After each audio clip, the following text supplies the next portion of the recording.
tous, bien-aimés frères et sœurs, grâce et paix sur vous au nom du Mashiach, notre Adon. Bienvenue à l'heure de l'étude. Je suis votre compagnon pour l'étude, le Rabbi Nezeria. Je suis très heureux d'être en compagnie avec chacun d'entre vous, bien-aimés. Alors, le thème que nous allons développer juste dans ce petit enseignement, ce sera le péché. C'est quoi le péché? Dans le christianisme, notamment, on parle constamment de péché, on parle de repentance, il faut se repentir, il faut changer de vie. Mais en quelque sorte, on ne rentre pas en profondeur pour savoir, en quelque sorte, de quoi devons-nous nous débarrasser, qu'est-ce qui est le péché, qu'est-ce qu'on doit fuir. Alors, c'est là souvent la question. J'ai été pasteur, j'ai vécu dans le christianisme, j'ai fait la formation pastorale et j'ai été pasteur, bien sûr, à Abidjan. Mais, étant pasteur, nous avons toujours prêché aussi le péché, la repentance, mais on n'a jamais réussi, en quelque sorte, à établir et à montrer clairement aux gens s'ils doivent se repentir, s'ils doivent quitter le péché, c'est quoi le péché au juste? Là, pour la question. Maintenant, pour la doctrine chrétienne, il y a quelques péchés qui ont été triés dans les écrits, il y a quelques interdictions qui ont été triées dans les écrits et c'est ça qui est présenté aux gens comme péché, ne pas commettre l'adultère, ne pas mentir, ne pas voler, voilà. C'est tout ce qu'on présente aux gens comme péché. Mais tout le reste, on jette. En fait, on fait un tri. Et c'est ce qui est dangereux. Alors pour cela, je vais lire avec vous notre premier passage qui est 1 Jean, le chapitre 3, le verset 4. 1 Jean, le chapitre 3, le verset 4. Alors voilà ce qui nous est dit.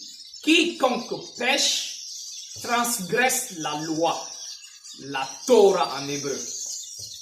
Loi, Torah, ça veut dire instruction, direction, ordonnance, commandement que le Seigneur a tracé. Alors, quiconque pêche transgresse la loi. Et le péché est la transgression de la loi.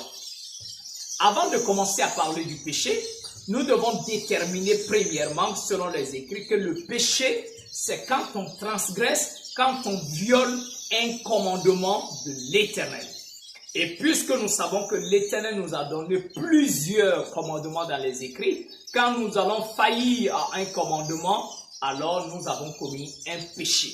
D'accord? Le verset ne dit pas que le péché, c'est la transgression de certaines lois. Comme le christianisme aujourd'hui fait un tri, voilà. Il y a des lois, quand ça ne les arrange pas, ils disent que c'est l'Ancien Testament, Jésus est venu, nous ne sommes plus sur ça. D'accord? Là se pose la question. Quiconque pêche transgresse la loi, car le péché est la transgression de la loi. Alors, c'est ce que nous devons comprendre. On n'a pas dit que le péché c'est la transgression de certaines lois, mais le péché est la transgression de la loi.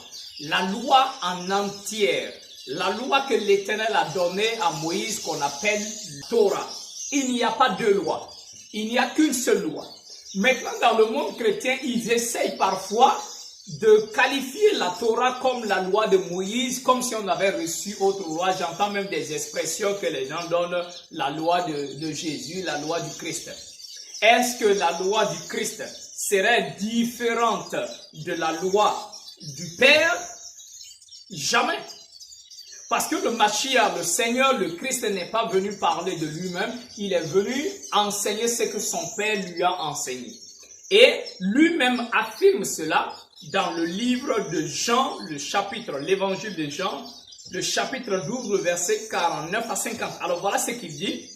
Car je n'ai point parlé de moi-même, mais le Père qui m'a envoyé m'a prescrit lui-même ce que je dois dire et annoncer.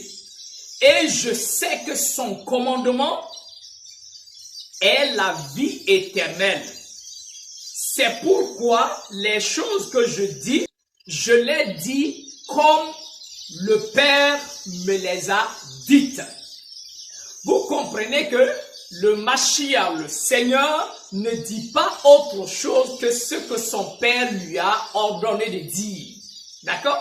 Maintenant, si vous essayez de faire la différence entre la loi du Christ, l'enseignement du Christ et l'enseignement de Moïse, de Moshe, pourtant les deux viennent de l'Éternel, pourtant c'est le Père qui a envoyé les deux. Est-ce que le Père va se contredire donnant à Moïse tel enseignement et après il envoie son fils, le Mashiach, pour donner un autre enseignement? Non, mes bien-aimés. Et c'est ce que la parole nous dit dans Psaume 89, le verset 35. L'Éternel dit, « Je ne violerai point mon alliance et je ne changerai pas ce qui est sorti de mes lèvres. » L'enseignement que le Père a donné, c'est ça qu'il va continuer à véhiculer. Si cet enseignement a été déformé par les hommes, il peut envoyer un autre prophète pour éclaircir cela encore davantage. Mais il ne donnera pas un enseignement et venir donner l'opposé de cet enseignement. Ça n'a vraiment pas de sens. À moins que de traiter l'Éternel comme un infidèle qui dit A, demain qui dit B. Alors mes bien-aimés, la Torah est le seul moyen pour éviter le péché. Car la parole dit, quiconque pêche transgresse la loi. Et le péché est la transgression de la loi. Alors, pas certaines lois, mais la loi en entier. Et le Mashiach, le Seigneur ne donne pas un autre enseignement différent de ce que son Père a déjà enseigné par la bouche des prophètes, par la bouche de Moïse. Raison pour laquelle il dit, je ne suis pas venu pour abolir la loi, je ne suis pas venu pour abolir les prophètes, mais les accomplir. Je suis venu les mettre en pratique davantage. Alors que l'Éternel vous accorde sa grâce, mes bien-aimés, soyez bénis abondamment. Au nom du Mashiach, notre Adon, je vous dis Shalom.